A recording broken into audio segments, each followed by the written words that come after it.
Raríssimos e raríssimas, bom dia. René de Paula Júnior falando aqui no Radinho de Pilha, 7 de março de 2024. Nesse exato momento vocês estão ouvindo algo que eu não estou ouvindo. Eu adicionei posteriormente a essa gravação sons de pássaros, que eu gravei aqui outro dia, nada muito excepcional, é uma coisa bastante singela, é só a passarada, a passarinhada que tem aqui, tem muitas árvores aqui no bairro, eu fico muito feliz, mas e aí por outro lado, eu estou ouvindo uma coisa que vocês não estão ouvindo, espero que não, que é uma pitada de tinnitus no meu ouvido esquerdo, que ok, acontece, isso talvez seja parte da idade, eu estou tentando gerenciar um pouco essa história, né? A coisa vai e vem, às vezes incomoda mais, ontem foi um dia absolutamente livre desse apitinho. Tinnitus é quando você, por alguma razão qualquer, você já deve ter sentido isso, você vai a um show, né, naquele som altíssimo, e quando você sai de lá o ouvido está apitando, né? Isso é tinnitus. Isso é uma condição que pode afligir muita gente quando é mais intensa, quando é mais aguda, né? E isso pode ser sinal de várias coisas, na verdade podem ser tantas coisas que muitas vezes um otorrino joga a mão para cima e não sabe o que fazer, porque quando o tinnitus começa, não tem nenhuma maneira conhecida até agora de lidar com isso. Mas, pois bem, nada de grave, um pouquinho só, né? Mas isso pode ser uma excelente entrada para a gente falar, bom, primeiro, cuidem da sua audição, é uma coisa que, é engraçado, né? Quando nós somos mais jovens, nós temos um ouvido excelente, mas somos completamente surdos para qualquer dica, para qualquer recomendação de preservar justamente a sua integridade auditiva, porque a gente sacaneia com música alta e agora com fone de ouvido. Eu fiz isso também na juventude, na adolescência, e a gente esquece, ou a gente ignora, ou a gente nem imagina, primeiro que a gente não consegue se imaginar mais velho, né? Quando que eu ia me imaginar com 59 anos? Segundo lugar, a gente não consegue imaginar como é que é esse tipo de deficiência, porque enxergar mal ou não enxergar, basta fechar os olhos, você consegue mais ou menos ter uma ideia, mas agora, quando você tem algum problema auditivo, isso parece uma coisa bastante, mesmo quem está sofrendo de um problema auditivo, muitas vezes ainda não percebeu, né, até o cara fazer uma audiometria. Eu faço audiometria e recomendo que vocês façam isso com bastante frequência, sobretudo quem tem uma exposição maior, né, porque quando a gente percebe, isso aconteceu com meu pai, né, papai teve uma queda de audição bastante severa e ele demorou muito para ir atrás, e quanto mais tempo você demora, pior fica, mais difícil, pois bem, então fica só essa dica, minha audição vai bem, obrigado, é só provavelmente um distúrbio temporário, mas tem uma questão aqui que é interessante, que é o seguinte, só eu estou ouvindo isso, e é relativamente perturbador, porque você está sendo afetado, né? Você está sentindo alguma coisa que não existe fora da sua cabeça, né? E uma das razões para isso é que provavelmente o cérebro está recebendo algum sinal que ele não sabe muito bem o que fazer e ele está interpretando como som. Esse sinal pode ser de um nervo comprimido, uma inflamação, pode ser o próprio ouvido, não dá para saber, porque o que está acontecendo é que um sinal. E, de novo, sinal vem de tudo quanto é lado, a gente está sempre falando aqui que o seu cérebro é mais ou menos ali um espaguete levando choque o dia inteiro, ele interpreta como sendo um som, um apito, uma cachoeira, um vendaval, depende do grau do seu infortúnio, e veja, de novo, é algo que é absolutamente fictício, né? Isso é legal porque a gente vem insistindo nesse ponto aqui, sobre o quanto a nossa percepção da realidade, acho que é uma das razões pelas quais o radinho nunca vai ser um negócio muito popular, que eu deveria estar falando aqui de como ser, sei lá, feliz e desencanado, como, né, ganhar mais dinheiro, como se autopromover melhor nas redes, né, como ter sucesso no sexo, tal. E estou eu aqui falando que, na verdade, toda essa noção que a gente tem de realidade, ela é absolutamente ilusória. É o que temos, e talvez não tenha como escapar. Mas o que é interessante, porque eu tenho insistido bastante nisso, por conta de, não são só coincidências, ou eu que de repente escolhi alguma teoria misteriosa, ou porque eu entrei numa seita, não, porque simplesmente as evidências se acumulam, é nesse sentido que a ciência está andando, né? E aí eu fico particularmente aflito porque a gente, obviamente, prefere se apegar a visões completamente, não só, digamos, arcaicas, né? Mas como também, muitas vezes, empobrecedoras da própria experiência humana. Bom, então, tá bom, estou aqui fazendo essa reflexão, talvez porque ontem eu estou relativamente ansioso para ver publicada a palestra que eu fiz no TEDx Lençóis Paulista. Né? O TEDx é um evento que demora para publicar, porque deve ter lá um fluxo, deve ter que editar, fazer pós-produção, depois deve ter que ser aprovado, depois deve ser para publicar, deve demorar, sei lá quando que vai sair esse negócio. Mas eu gostaria de compartilhar isso com todo mundo. Mas o que é interessante é que, como redundância sempre foi meu nome do meio, a hora que eu subi ao palco, eu tinha já colocado na minha camisa meu próprio microfone de lapela com meu próprio gravador de áudio no bolso, porque eu queria ter um backup do áudio. O que muitas vezes é útil, né? O que acabou acontecendo na real é que logo no começo da minha fala, o microfone estava perto demais da minha boca e pode ter provocado o microfone oficial, né? Então, o áudio oficial talvez tenha algum probleminha. Então, eu, né, facilitei a vida do sonoplasta, ou seja lá como é que é o técnico de som do evento, e eu falei, olha, caso você precise de uma outra cópia gravada com outro microfone, com essas e essas características técnicas, 32-bit float, assim vai, tá aqui uma cópia para você usar. Em suma, eu tinha uma cópia da minha própria fala, eu não posso divulgar, né, essa palestra antes do TED, mas ontem eu estava ouvindo de novo. Eu estava bastante inicial, quando eu terminei o evento, quando eu me preparei para o evento, durante o evento, etc. e tal, eu estava bastante empolgado, né, com a minha própria, sei lá, com as conclusões que eu estava chegando, com a abordagem que eu tinha escolhido, ou mesmo com a maneira com a qual eu entreguei ali o que eu tinha para dizer, mas depois eu ouvi de novo e falei, cara, isso interessa para quem? Né, foram 30 palestras ali, eu tenho certeza que provavelmente alguma outra fala tenha falado muito mais ao coração, sem questionar algumas coisas um pouco, talvez não muito confortáveis. Bom, esse é só um pequeno desabafo, né, porque eu sinto que eu venho insistindo bastante em temas que vêm me entusiasmando muito nos últimos dias e que talvez não sejam tão, digamos, ecumênicos assim, né? Não interessem assim a tanta gente, sobretudo porque acaba confrontando crenças, acaba confrontando, sei lá, ideologias. Então eu sei que eu estou numa corda bamba aqui, me aventurando num território bastante ousado, mas eu acho que talvez isso possa ser importante, tanto que uma das coisas que eu assisti ontem com muito deleite, eu fiz questão de compartilhar com pessoas que eu conheço que trabalham com gente no espectro autista, né? Então, compartilhei com o do Mancebo, vou compartilhar com um amigo meu que tem filhos autistas, porque de repente isso ajuda a entender muita coisa. Vamos lá, depois dessa introdução um pouco tortuosa e um pouco misteriosa, do que eu estou falando aqui?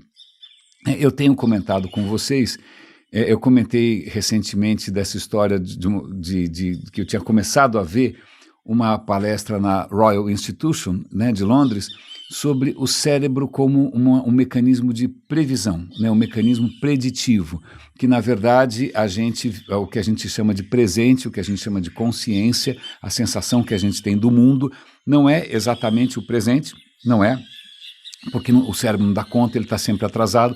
Como ele está sempre atrasado, o que ele faz é apresentar para a consciência o que ele acha que o que ele acha que seria o presente naquele momento, certo? Certo. Então a gente, em princípio, vive numa projeção, é como se, sei lá, você vai jogar um game, né? Ele cacheia já, ele faz todas as sombras, os shaders, isso e aquilo, né? Aquele universo já está pré-determinado, ele não tem que necessariamente fazer tudo do zero, porque senão não dá tempo.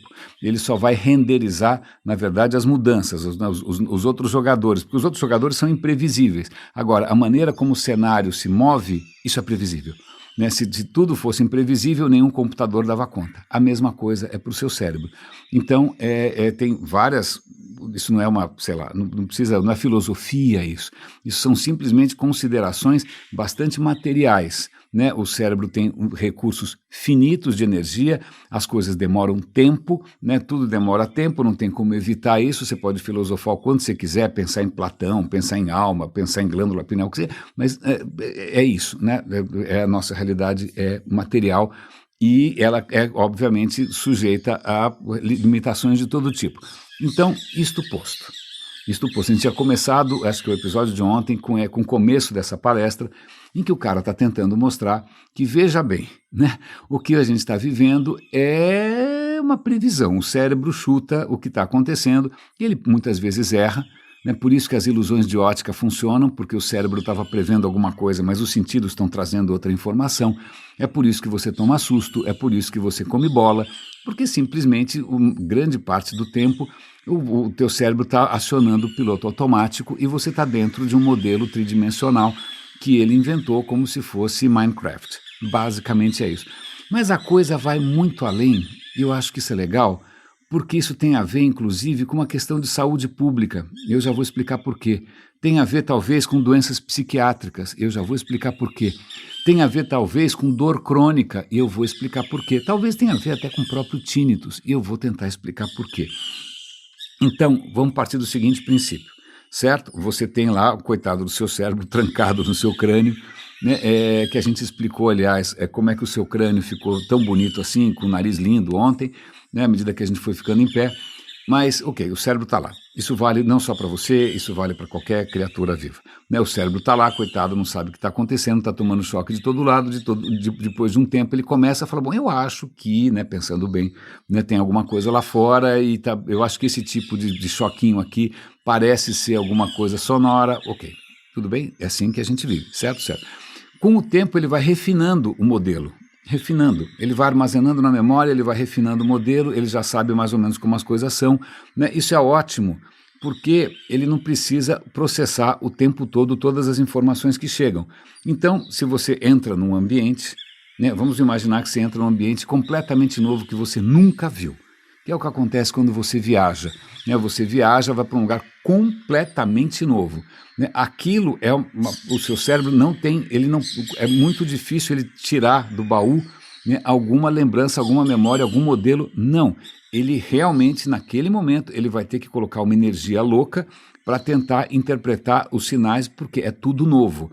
E ele tem que rapidamente construir um modelo improvisado do que está acontecendo. Você vai começar a entender como funciona o metrô de Paris. Você vai começar a entender vagamente como atravessar a rua em Nova York. Você vai começar a tentar entender como é que você acha a placa de saída no metrô tcheco. Sei lá, você está numa situação completamente nova. Talvez seja por isso que, de repente, quando você viaja por uma semana, parece que você ficou um mês fora. Né, porque simplesmente todas as informações, ou grande parte das informações, são novas. Todas não. Né, a gravidade continua funcionando, as pessoas não andam de ponta cabeça, né, os carros são basicamente os mesmos, mas é muita informação. Agora, quando você passa 6 meses na sua rotina, parece que não aconteceu nada, porque, na verdade, o cérebro não precisou incorporar nenhuma informação nova, muito pouca coisa. Né? O cérebro entra em safe mode, modo automático, e você, na verdade, viveu o tempo inteiro numa simulação que é bastante previsível.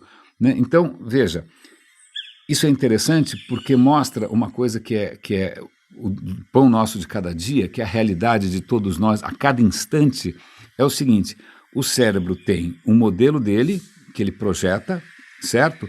Mas, ao mesmo tempo, ele está recebendo sinais novos. E se esses sinais novos, né, que ele pode prestar atenção ou não, se esses sinais novos se adequam ao modelo antigo, tudo bem, não preciso nem me preocupar, não preciso nem ver. Eu sei onde que é a alavanca de câmbio, não mudou de lugar, eu sei onde fica o interruptor, não mudou de lugar, eu nem preciso olhar, certo? Certo. Agora, pode haver sinais que são estranhos, que são novos. E aí fica uma decisão que é crítica, o quanto que eu dedico de atenção a esse sinal novo, o quanto que eu levo isso a sério, né? O quanto eu tenho que refazer o meu modelo. Porque, convenhamos, refazer modelo dá um super trabalho, é por isso que todo mundo é super apegado às próprias crenças. Você acreditou naquela coisa a vida inteira, você torceu naquele time a vida inteira. Imagina, eu vou repensar isso, para quê? Né, vai dar um trabalho louco, vou perder os amigos, né, vou perder o emprego, né, vou perder a chance de ser eleito. Então, voltando, você está frente a frente à realidade, sinais estranhos aparecem e o cérebro tem que decidir, pera um instante só, esse sinal novo, que é diferente, e veja, o que é interessante é que para o cérebro qualquer novidade é um erro de previsão. Qualquer novidade que é imprevista é um erro do modelo. Então, quando o cérebro vê, ou seja, a realidade, a realidade real é o erro do modelo, né?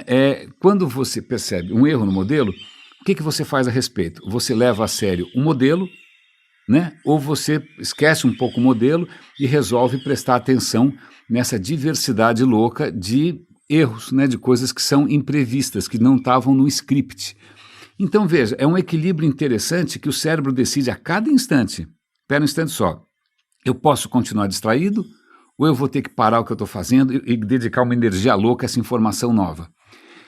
E aí, olha que interessante, a tese desse cara, e espero que isso ajude para quem lida com pessoas no espectro, é que talvez autistas tenham justamente esse limite entre o que é o modelo e o que é novo, que é o erro, um pouco pendendo, o modelo é mais fraco. Né? Então, é como se o cérebro não tivesse conseguindo montar um modelo que fosse cíclico, que fosse sempre igual, que fosse confiável. Então, se você não consegue, né, ou você não consegue dar o peso necessário ao modelo, tudo que está na sua frente é diferente, tudo que está na sua frente é novo, e tudo que é novo demanda mais energia, e isso gera estresse. Então, talvez das explicações para o estresse de um autista diante de coisas que são muito barulhentas, que são muito ruidosas, que são muito tumultuadas, pessoas que ele tem que interpretar, ele não sabe exatamente como, talvez o pêndulo oscilando demais para o lado dos sinais novos. O pêndulo oscilando demais para o que a gente chamaria de erro. É muito interessante, porque é curioso você chamar a informação nova de erro, né? Porque quando você pensa em, sei lá, teoria da informação, você tem aquela noção do que é ruído e o que é informação. Na verdade, para o cérebro, a informação é o ruído. A informação nova é justamente aquilo que não estava previsto pelo modelo. Então você tem um caso extremo, que é, de repente, um autista numa condição um pouco pior, em que qualquer coisa diferente, o cara não sabe o que fazer, porque ele não tem um modelo de peso, ou o peso do modelo, desse modelo previsível da realidade, ele é frágil. Né? E aí você tem o outro extremo, que é o seguinte, que talvez consiga associar situações de esquizofrenia, né, de paranoia, de alucinação, que é o seguinte: a pessoa constrói um modelo, e esse modelo, muitas vezes, não necessariamente está correto, mas esse modelo acaba preponderando sobre os sinais. Então, se a pessoa desenvolve um modelo qualquer, é mais ou menos quando você vai fazer uma pergunta para o ChatGPT e ele alucina. Né? Quando, de repente, o seu próprio modelo está um pouco alucinado, dependendo de para onde vai o pêndulo, se realmente o seu peso for muito forte para o modelo e o modelo tiver algum tipo de equívoco, você provavelmente vai ver uma realidade distorcida e você vai ser imune aos sinais reais. Você vai ver coisa que não existe, ou então mesmo que alguém demonstre para você alguma coisa, isso não importa, porque as evidências, esse ruído novo é menos forte que o modelo. E tem uma outra questão que é interessante, que é a seguinte, vamos lá, espero que eu esteja sendo aqui didático, espero que eu esteja sendo aqui claro. Ele conta de um experimento, e para não colocar isso como se fosse só uma questão imaginária, mental, né, experimentos que foram feitos com pacientes, com voluntários, né, falou: olha, é o seguinte, eu vou colocar em você um patchzinho, aqui um adesivinho, que vai te provocar um certo desconforto, vai arder um pouco, tá bom? Mas tem dois tipos de patch aqui, tá bom? Tem um patchzinho redondinho, e tem o petzinho triangular, tá? O petzinho triangular, cara, desculpa, quando eu tiver que colocar o triangular vai doer mais, tá? Ele é um pet vermelho triangular, o outro é um pet verdinho redondo, então quando é o petzinho redondo, não se preocupe, não vai ser nada demais, mas quando for petzinho vermelho, eu vou pedir um pouco da sua colaboração, da sua paciência e tal. E adivinha o que acontece? A hora que ele coloca os pets nas pessoas, as pessoas reportam a dor, né? Na verdade, os caras também estão com o cérebro sendo monitorado para ver como o cérebro reage, né? Não é muito fácil você reconhecer no exame de imagem o que é a dor, mas eles têm lá algumas metodologias aí para tentar identificar quando a pessoa está sofrendo, né? E adivinha o que acontece? A hora que você coloca o pet triangular vermelho, né, as pessoas sentem mais dor. A hora que você coloca o pet verdinho, as pessoas sentem menos dor. Acontece que os pets são idênticos, né? O nível de desconforto que eles provocam é absolutamente idêntico. O que acontece é que você, conversando com a pessoa, ainda mais usando formas e cores que ela já está associando a coisas um pouquinho mais ameaçadoras, você já predispõe o modelo da pessoa, veja, um modelo de sensação física, não é uma coisa imaginária, né? É uma sensação nos nervos, né? Você já predispõe e a pessoa vai sentir mais dor do que necessário, né? E o que é pior, e aí que vem a questão interessante, essa dor imaginária que ela vai sentir vai ser interpretada como uma confirmação do modelo. Então veja, se o modelo fizer uma previsão errada, isso vai afetar a maneira como você sente as coisas, e aí você vai sentir, você vai achar que você realmente sentiu uma dor maior, e isso vai confirmar o modelo, e o modelo se reforça. Veja, isso para uma sensação tátil, uma sensação cutânea, vamos chamar assim, né? Você fala, cara, não é possível que uma sensação tão primitiva como a tátil seja tão influenciável assim. Sim. Então isso mostra uma coisa que é muito curiosa, que o modelo que você tem da realidade, ele pode, com essa história de ficar o tempo inteiro tentando prever, ele pode ser reforçado erroneamente. E no que ele é reforçado erroneamente, primeiro ele influencia a realidade, ele vai, né, vai predispor você a reagir de uma certa maneira. Eu contei ontem para vocês que a palestra começa de um jeito bastante dramático, né, onde um operário da construção civil cai, e ele cai de pé em cima de um prego de um palmo, né? Aí o prego de um palmo atravessa a bota do cara, ele olha para o pé, aquela bota de segurança foi varada, né? Ou como se diz no jargão policial, transfixada, né, por um prego. E o cara olha aquilo, faz xixi na calça, faz cocô na calça, tem uma dor insuportável, as pessoas têm que dopar. Quando leva o cara para o pronto-socorro, na verdade, o prego passou entre os artelhos, ele simplesmente não atingiu pele nenhuma, né? O cara teve muita sorte, o prego atravessou a bota, mas o pé dele estava intacto. A questão é por que o cara sentiu tanta dor que teve que tomar um anestésico. Porque, imagina, só de imaginar a cena, eu fico com dor de barriga, você fica com dor de barriga também. Então, só para mostrar que o que você acaba sentindo pode ser simplesmente uma reação que você espera que seria natural naquele momento, mesmo que você esteja equivocado. O problema disso, vamos imaginar que, e aí vem uma história maluca, né, que alguém, isso pode estar por trás inclusive de teorias da conspiração, né? Você não tem nenhum modelo para explicar por que o mundo é justo ou injusto. Sei lá, você tem gente pobre, gente rica, gente feia, gente doente, criança morre de câncer, não tem nenhum... Ok. Aí vem alguém e propõe para você uma explicação, um modelo. Olha, isso acontece porque em vidas passadas. Não, isso acontece porque existe uma divindade vingativa. Não, isso acontece porque o cara cuspiu na cruz. Sei lá, isso acontece por uma conspiração da esquerda comunista internacional. Não, isso acontece porque democratas, que na verdade são alienígenas, lagartos, são pedófilos numa pizzaria. Ou então aquele QAnon, que era aquela outra teoria da conspiração americana. Então veja, se alguém cria um modelo que aparentemente explica por que as coisas funcionam, e aí, a partir da hora que você tem esse modelo, você vai começar a interpretar coisas que não são necessariamente, não são causais, você vai interpretar como confirmação do modelo. E aí, quanto mais você procura essas confirmações, mais o modelo se reforça, né? Isso talvez explique por que é tão difícil você demover uma pessoa que de repente entrou numa coisa dessas, que vai achar que tudo acontece por uma razão, né? Que astros distantes, né, no sistema solar tem alguma influência no seu signo, né? E afinal todos os livros vão confirmar o que você achava sobre você mesmo, né? A sua sensibilidade extraordinária, o seu talento não reconhecido e tal. É isso. Na verdade, você acabou criando um modelo.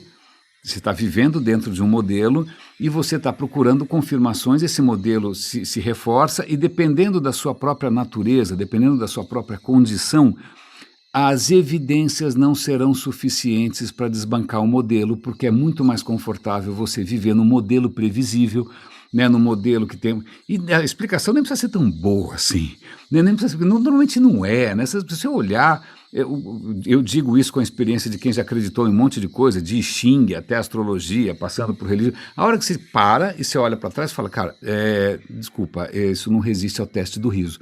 Né? Mas mesmo assim, né, é perfeitamente possível, e aí a realidade demonstra isso, é só você olhar em volta, né, a alegria que é você viver num modelo, ainda mais num modelo que é compartilhado por outras pessoas e que dá sentido a várias coisas que em princípio não tem sentido nenhum.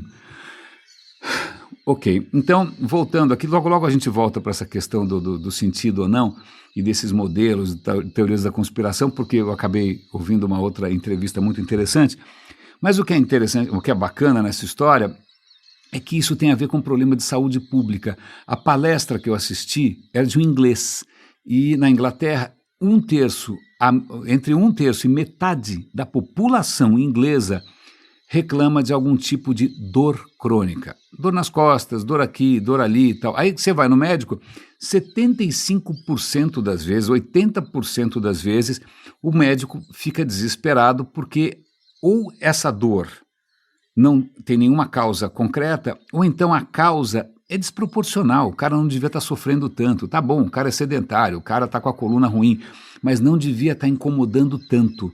Né? O que provavelmente está acontecendo? Talvez seja, de novo, esse descompasso, né, entre um modelo preditivo, o cara acha que vai doer, ele acha que ele tem uma dor, ele acha que isso vai acontecer, ele acha que ele não pode se mexer, e aí se ele se mexer vai doer um pouco, ele vai continuar achando que ele tem um problema, e aí o que ele está contando é que vem surgindo terapias para tentar desprogramar essa programação, né, para tentar mudar um pouco o modelo, para tentar mostrar, não é nem para a pessoa, porque essas coisas não são necessariamente conscientes. Né? O que a gente chama de consciência é a última etapa do processo. Né? Um monte de coisas aconteceram antes, um monte de sensações e de valores e de sentimentos não são conscientes. Então o que ele está contando é que em alguns casos, você tem, não, em alguns casos não, acho que eles fizeram lá um teste, acho que 70 e tantos % das pessoas que foram submetidas a algum tipo de reprogramação, desse tipo de condicionamento, sentiram uma melhora das suas condição, que era, não vamos dizer que é imaginária, não, porque a pessoa está sentindo dor. Assim, eu estou ouvindo nesse exato momento um pequeno chiado no meu ouvido esquerdo, é imaginário ou não é? Eu estou sentindo. Assim, eu estou sentindo é real, mas real, o que quer dizer real? Né? Na verdade, é uma falsa realidade que meu cérebro está criando, porque não tem nada em volta de mim, eu estou num ambiente absolutamente silencioso, né, cercado dessas magníficas placas acústicas que tem um estranho papel quase que colateral de emagrecimento, porque a gente começa a sentir um calor louco, mas, pois bem, então você vai falar que a dor é imaginária, que a pessoa está tendo piti, que a pessoa é fresca, que a pessoa, ou como se diz em italiano, um fricarello, a pessoa está sentindo dor. Se ela está sentindo dor, a questão é, em muitos dos casos, isso pode ser, de alguma maneira, minorado, pode ser aliviado simplesmente com a reprogramação. Ele conta do caso de uma senhora, mas esse é um caso extremo, é uma anedota, é até difícil de imaginar o que efetivamente aconteceu. Ela tinha enxaquecas muito fortes, ela sempre teve muito receio de que ela fosse ficar tivesse algum problema sério na cabeça, ela fosse perder a visão, e a partir de um certo momento ela parou de enxergar. Ela falou, não estou enxergando nada, fiquei cega. Né? Aí você fazia os exames todos, quando você conversava com ela e se mexia, os olhos dela acompanhavam você. Existem inúmeros outros testes neurológicos, né, para ver se o olho está assim, automaticamente, inconscientemente, fazendo o que ele devia fazer se ele enxergasse. E o olho dela, do ponto de vista mecânico, biológico, estava ok. Então, na verdade, ela estava tão convencida que ela ia ficar cega, que ela achou que não estivesse enxergando mais nada. E aí foram fazendo devagarinho uma série de procedimentos, né? E aí no fim ela acabou, na verdade eu estou enxergando. Né? Ok, isso parece, sei lá, milagre no estádio do Pacaembu de alguma igreja maluca que as pessoas voltam a andar. Não foi milagre da fé. Simplesmente só para mostrar o quanto esse cabo de guerra, por assim dizer, entre o modelo que o cérebro construiu, é nesse modelo que a gente vive, né? Um modelo que é construído o tempo todo. Um modelo que funciona admiravelmente bem, tanto é que você não bate o carro todo dia, né? Você não bate a testa na parede todo dia, funciona relativamente bem, não é? Mas pode ter ali alguns casos em que tem um descompasso. Você pode estar mais ou menos sensível a informações que deveriam reprogramar o seu modelo, que poderiam aprimorar o seu modelo. Aliás, talvez o radinho seja justamente isso, uma tentativa diária, não sei se efetiva, não sei se habilidosa, né, de tentar justamente mexer um pouco com os modelos mentais que a gente tem. Mas aí, ok, certo? Muita informação, muita coisa, eu sei, tem muita coisa para pensar, para repensar, né? Mas, na verdade, não é uma questão filosófica, é uma questão científica, médica, física, né? É que é muito difícil você dizer que não é nada disso, né? Porque é baseado exatamente em qual modelo mental completamente fantasioso, eu não tenho ideia. Mas é interessante, porque nessa mesma linha, eu estava ouvindo ontem um autor, que é o Brian DeCass, se eu não me engano, que ele escreveu um livro que eu gostei muito, tanto que eu recomendei num projeto que eu adoro, né, que é o projeto que chama Leia Vale a Pena, onde eu dou dicas de leitura e ninguém leva a sério, porque não é autoajuda, não é nada, mas tudo bem.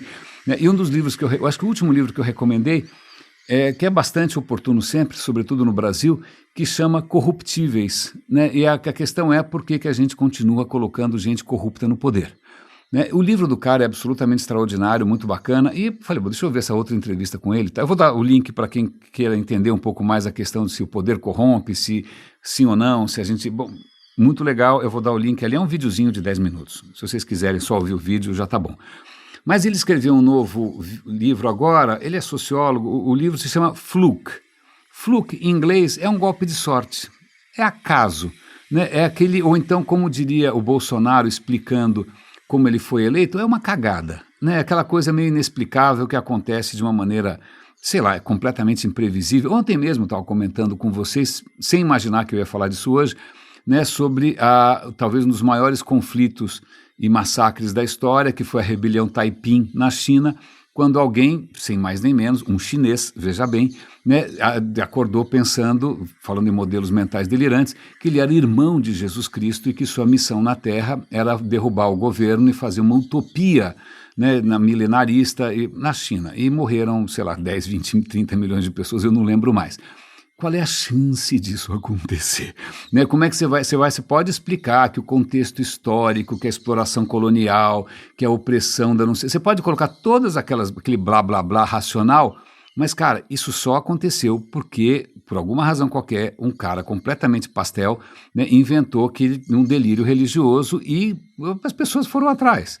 Não é? Então, veja, assim como também de uma hora para outra um político completamente inexpressivo, caricato e pitoresco como o Bolsonaro, de uma hora para outra leva uma facada e é alçado a uma condição messiânica. Acaso. Né? Aliás, bom, eu ia falar de novo da facada, mas deixa para lá. Mas o que esse cara está tentando argumentar é o seguinte, a gente fica sonhando, né, com o papel do indivíduo, da racionalidade, da estratégia, os grandes líderes, né, a história feita pela vontade humana. Tem um documentário nazista que chama O Triunfo da Vontade, né, porque afinal nós somos seres racionais, os capitães do nosso destino. Ele falou, para, essas coisas, 99% do que acontece são coincidências tão completamente estapafúrdias, e ele vai dar exemplos. Ele vai dar um exemplo que eu acho que eu já comentei aqui. Ele falou, olha, um americano e sua mulher, 100 anos atrás, resolveram passar a lua de mel no Japão. Foi maravilhoso, eles adoraram, eles foram para Kyoto, ficaram num hotel divino, adoraram a cultura japonesa e tal. Passa, 12 anos, ou 20 anos, não sei quantos anos, o cara é o secretário de guerra americano. Não é? E aí a guerra não acaba nunca mais, os caras têm uma bomba atômica que não adianta mais usar contra os alemães, porque os alemães já capitularam.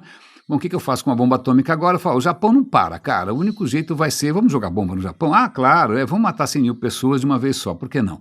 Né, o cara acordou de manhã e de repente tem um segundo sol, né, e todo mundo morre esturricado. Então, onde a gente vai jogar? Vou fazer uma listinha. Aí os caras prepararam uma listinha de alvos para jogar 2 bombas atômicas. Lembre-se, não foi só Hiroshima, foram 2 bombas atômicas, certo? Certo. Acontece que a primeira cidade na lista que chegou no colo do secretário de guerra americano era Kyoto. Aí o cara olhou e falou, puta, Kyoto, minha mulher vai me matar. Puta, se eu jogar uma bomba em Kyoto, meu casamento acabou. E aí ele convence o presidente americano a não jogar bomba em Kyoto. Ou seja, Hiroshima virou fumaça, virou vapor, virou cinzas, simplesmente porque, por acaso, um secretário de guerra tinha lembranças românticas de Kyoto. Qual é a chance disso acontecer? E aí, continuando nessa história, tinha uma segunda bomba, né? O que você faz com a segunda bomba? Será que guarda? Será que vai perder o prazo de validade? Não, vamos jogar em outra cidade. A segunda cidade que eles iam jogar na lista, depois de Hiroshima, era uma cidade chamada Kokura. Acho que é assim que fala, não tenho certeza, mas acho que é assim que fala. Então, o que acontece? Os caras saíram com aquele bombardeiro monstruoso, levando uma bomba de, sei lá do que, 10 quilotons de plutônio, não é? E aí o que acontece? Eles estão voando por instrumentos, né? Imagina, não tinha GPS, não tinha nada, o cara tem que se navegar por referências visuais. Né, mais ou menos, cadê a montanha, cadê não sei o quê. Aí, num certo momento que eles estão indo para Kokura, uma nuvem cobre o chão. E aí eles não conseguem saber onde eles estão. Falei, puta, agora eu não sei, a gente passou Kokura, será que está para frente, está para trás? O que eu faço agora? Eu estou com uma bomba aqui armada. Falei, o seguinte, cara, esquece Kokura, vai para a próxima, tá bom? A próxima era Nagasaki. Então, vai explicar para o pessoal de Nagasaki, né, que, olha, lamento informar, mas vocês perderam uma geração inteira, né, num piscar de olhos, porque o céu nublou. Né? Então, tem inúmeras outras histórias de acaso. A Primeira Guerra começa por acaso porque um atentado, não sei se vocês lembram dessa história, também bastante interessante, você tinha lá o arquiduque sei lá da onde, do Império Austro-Húngaro, que estava fazendo lá, dando uma de bacana na Sérvia, se eu não me engano, e aí tinha lá um grupo de extrema, um grupo anarquista, um grupo bastante radical, que resolveu matar o cara, e aí o cara vai passar numa carreata, não tinha motociata na época, ele vai passar numa carreata, aí a primeira tentativa, a arma do cara falha, dá tudo errado, o cara muda o caminho, deu tudo errado, tudo errado, nada funcionou, a bomba, nada funcionou, tal. Aí um dos caras que estava armado, esperando o cara para assassinar, ele desencana, toma outro caminho. Adivinha o quê? O arquiduque, o motorista, também se atrapalha, erra o caminho, e aí ele faz um desvio completamente imprevisto e o carro pifa na frente do terrorista. Aí o terrorista fala, olha o cara aqui, vou aproveitar e vou matar. Aí ele mata o cara, que por absoluto acaso, uma soma de acasos, ele mata esse cara e começa a Primeira Guerra Mundial, milhões e milhões de mortos, depois a Segunda Guerra Mundial por conta disso, mas milhões e milhões de mortos, simplesmente porque o carro do cara quebrou num desvio completamente imprevisto. Qual é a graça disso? Aí você vai falar, é intervenção divina, é a vontade do Senhor. Que sorte do pessoal de Kokura que escapou. Então, desculpa, pensando só, essa história de, que bom, foi uma bênção, lamento, mas para os caras de Kokura viverem, os caras de Nagasaki morreram. Então, assim, que bom, você escapou. O que me faz lembrar de um personagem muito saudoso. Nós tínhamos um jardineiro, a gente morava num apartamento que tinha bastante planta, eu tinha um cara de vez em quando dar um tapa no nosso verde, e ele, instintivamente, por alguma razão qualquer, era profundamente antirreligioso, e por uma extrema ironia, né, ele era casado com uma moça muito evangélica. Né? E aí uma vez ele sofreu um acidente de carro, quase morreu, né? Destroçou o carro, ficou todo quebrado e tal. Aí a mulher falou, nossa, que você não morreu, graças a Deus. E ele falou, peraí, o acidente foi graças a quem? Né? Por que Deus... Cadê? Aonde que entra o graças a qualquer coisa aqui? Né? Mas voltando, né? Antes que a gente interprete esses acasos como a mão divina e inescrutável de uma divindade que a gente jamais vai entender os caprichos, o que o nosso amigo Brian DeCastro está tentando mostrar, acaso, e a gente tem que ser um pouco mais humilde. Né? A gente não é humilde com relação aos planos divinos e metafísicos, não, acaso, simples assim. Não adianta tentar colocar algum sentido em coisas que não tem. Né? É muito interessante porque aí eu vou usar isso para encerrar.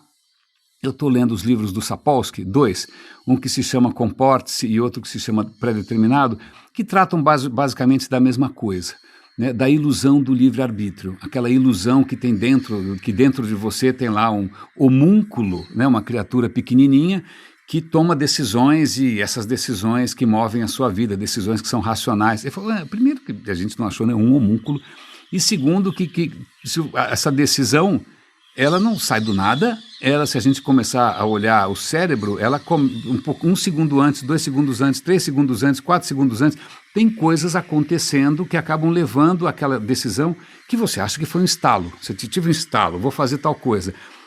essa é a sua consciência do processo. Não foi você que teve o estalo, isso é um processo longo que começou lá atrás.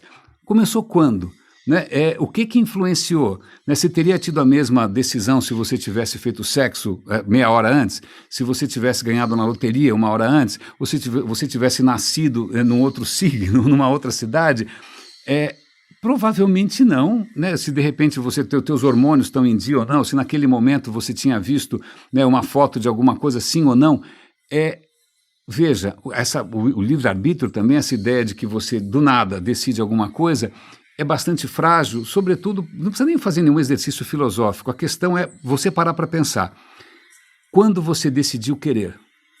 Eu faço o que eu quero. Tá, mas quando você decidiu querer? Que momento? Né, foi um cálculo? Então tá bom, quando você começou o cálculo de decidir querer? Não, ok, é uma ilusão confortável para a gente achar que a gente está nas rédeas, mas não está. Mas o que é mais importante disso não é botar abaixo o sistema moral e a tessitura do tecido social. Não, a questão é a seguinte, e ele faz uma imagem muito interessante, que é a seguinte, imagina, eu acho que eu já comentei essa imagem aqui, mas vale a pena repetir, que você está numa festa de formatura, né? Eu estou lembrando de inúmeras festas de formatura chatíssimas, todas são chatíssimas, discursos, ainda mais se for de gente de direita, onde Deus nos acuda, né? Várias lembranças meio perturbadoras daquele auditório Elis Regina, no Anhembi, um suplício, mas é sempre a mesma coisa, né? Aquelas becas, os pais chorando, as pessoas orgulhosíssimas, se achando um gênio, né? E aí ele fala, olha, provavelmente nessas cenas todas, não importa se é nos Estados Unidos, no Brasil, provavelmente tem alguém com uniforme de faxineiro ali, né, olhando aquilo e tem aí, varrendo o chão, né? E aí acontece o seguinte, ok, né, quais são as perspectivas para o cara que está se formando, quais são as perspectivas para o cara que está ali com a vassoura na mão? Aí você vai falar, não, mas veja, eu sou aqui, eu estudei, eu sou inteligente, eu sou brilhante e tal. Agora, se você tivesse nascido, por um acaso, absoluto acaso, nas condições que ele nasceu, você estaria lá? Todo esse seu valor, todo o seu esforço, todo o seu talento, você estaria lá? Né? Se você tivesse nascido na mesma casa, ou na mesma casa que se for uma casa, já estou feliz. Né? Se você tivesse tido os pais que ele teve, a nutrição que ele teve, se você tivesse enfrentado o racismo que ele enfrentou, se você tivesse apanhado da polícia desde pequeno, né? Se você tivesse tido muito menos carinho, exposição, incentivo, né? De novo, se você tivesse começado de onde ele começou, onde você estaria? Então, isso é muito interessante para a gente pensar várias coisas, né? A gente fica aí no LinkedIn, no Facebook, posando de bacana, como se você tivesse, ou eu tivesse, algum valor extraordinário especial. Cara, o seu sucesso, a sua história é, em grande parte, fruto do, sei lá, se no dia que teu pai fecundou a sua mãe, se ele tinha tomado café ou não, né? Se ele tinha dormido bem ou não, né? Se de repente mesmo sua mãe, se ela tinha tomado alguma coisa ou não, porque isso vai afetar qual dos espermatozoides por acaso fecundou o óvulo, isso vai afetar a epigenética inteira do seu desenvolvimento, que vai afetar a sua saúde, que vai afetar não sei o que lá. Então, para mim, essa história toda de desmontar alguns desses mitos com relação ao ego, com relação ao indivíduo, com relação a seja lá o que for, né, a modelos um pouco esotéricos de funcionamento do mundo, é tentar resgatar essa humildade, essa consciência, puxa, se é para ter alguma gratidão, é gratidão, puxa, que eu tenho que ser grato a tanta coisa. Eu tenho que ser grato por ter nascido numa época, né, por ter tido esses pais. Eu tenho que ser grato por não ter nenhuma doença assim, o assado. Eu tenho que ser grato. Mas grato não, sei lá, por alguma bênção, porque, desculpe, se existe uma divindade que abençoa uns e não abençoa outros, eu não sei se ela é tão legal assim. Né? Se existe alguma divindade que deixa tanta gente na lama, qualquer um aqui já visitou um hospital de câncer infantil, recomendo. Né? É bom para colocar qualquer crença em dia. Né? Então, eu prefiro, eu me sinto mais próximo do próximo, eu me sinto mais próximo de mim mesmo, eu desço um pouco do salto alto, né? E, sobretudo, já que a gente está falando aqui em modelos preditivos, isso me dá um alento, porque pode me dar, ou pelo menos me dá a esperança de que eu esteja sim errado, né? De que algumas expectativas minhas e que meu modelo mental do mundo esteja equivocado. Né, que eu de repente esteja procurando confirmação de algumas coisas que eu achei que fossem acontecer que não necessariamente estão acontecendo. eu posso estar distraído para coisas novas, porque eu posso estar apegado a algum modelo mental antigo. Né? E essas coisas novas, essas sim são bênçãos, porque o mundo não para de se transformar. Né? Isso sempre foi uma coisa que afligiu uma certa corrente de pensamento, né? Platão, muitas religiões ficam inquietas porque o mundo não para, né? Preferir uma coisa eterna, sempre idêntica, algum raio de paraíso chato para burro, né? Mas se tem alguma potência no mundo e que a gente tem que aprender a reconhecer, é a potência da diferença, é a potência inesgotável da diversificação, da experimentação, e a gente tem que recriar os olhos para ver tudo isso. Esse é o segundo volume do Tractatus Filosóficos do Radinho. Espero que você tenha gostado. Cuide-se, por favor. Um grande abraço e até amanhã. Com passarinhos.